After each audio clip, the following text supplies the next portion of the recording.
Kisah Santo Yoakim dan Santa Anna.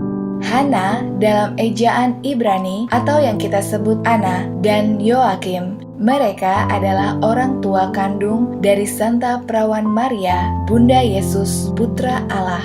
Keduanya dikenal sebagai keturunan Raja Daud yang setia menjalankan kewajiban-kewajiban agamanya, serta dengan ikhlas mengasihi dan mengabdi kepada Allah dan sesamanya. Oleh karena itu, keduanya layak di hadapan Allah untuk turut serta dalam karya keselamatan Allah. Dalam buku-buku umat Kristen pada abad kedua, nama Hana atau Anna sangat harum. Diceritakan bahwa sejak perkawinannya dengan Yoakim, Anna tidak henti-hentinya berkeluh kesah, meratap dan mengharapkan karunia Tuhan berupa seorang anak. Anna sering menangis dengan keras karena tidak memiliki seorang anak. Namun cukup lama ia menantikan tibanya karunia Allah itu. Bisa dikatakan bahwa Anna sesekali menganggap keadaan dirinya yang tidak dapat menghasilkan keturunan adalah sebagai hukuman, aib, bahkan kutukan Allah atas dirinya.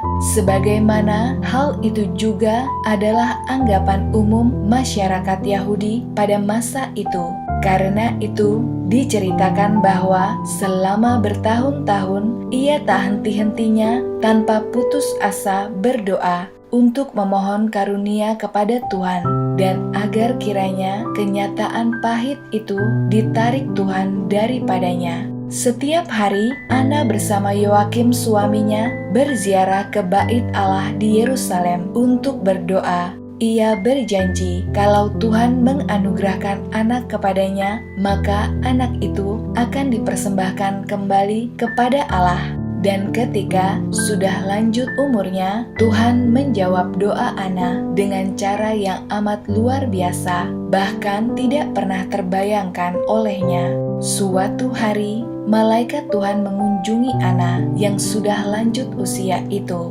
Malaikat itu membawa warta gembira dan berkata, Anna, Tuhan telah mendengarkan doamu, maka engkau akan melahirkan seorang anak perempuan yang akan membawa sukacita besar bagi seluruh dunia. Dengan kegembiraan dan kebahagiaan yang besar, Anna menceritakan warta malaikat Tuhan itu kepada Yoakim suaminya. Setelah genap waktunya, lahirlah seorang anak perempuan yang manis. Bayi ini diberi nama Maryam dalam ejaan Ibrani atau Maria yang kita sebut dalam ejaan Latin, yang kelak akan memperkandungkan Putra Allah Yesus Kristus, Juru Selamat dunia. Bagi Anna, Maria lebih merupakan buah rahmat Allah daripada buah kodrat manusia. Anna merawat Maria kecil dengan penuh kasih sayang dan kemudian mempersembahkan putrinya itu kepada Tuhan seperti yang telah dijanjikannya. Maria tinggal di Bait Allah di Yerusalem. Yoakim dan Anna melanjutkan kehidupan mereka dengan berdoa hingga tiba saatnya Tuhan memanggil mereka pulang ke rumah Bapa di surga. Kelahiran Maria menyamarkan bahkan menyucikan kehidupan Anna dan keluarganya. Kehidupan Anna tidak diceritakan dalam Injil-Injil. Kisah tentang kehidupannya diperoleh dari sebuah cerita apokrif. Cerita ini secara erat berkaitan dengan kisah Perjanjian Lama tentang Anna, ibu Samuel. Namun, Anna dihormati sebagai pelindung kaum ibu, khususnya yang sedang hamil dan sibuk mengurus keluarga, juga kakek dan nenek. Orang-orang Yunani mendirikan sebuah basilika khusus di Konstantinopel pada tahun 550 untuk menghormati Hana atau Anna. Di kalangan gereja barat, Paus Gregorius ke-13 menggalakkan penghormatan kepada Santa Anna di seluruh gereja pada tahun 1584.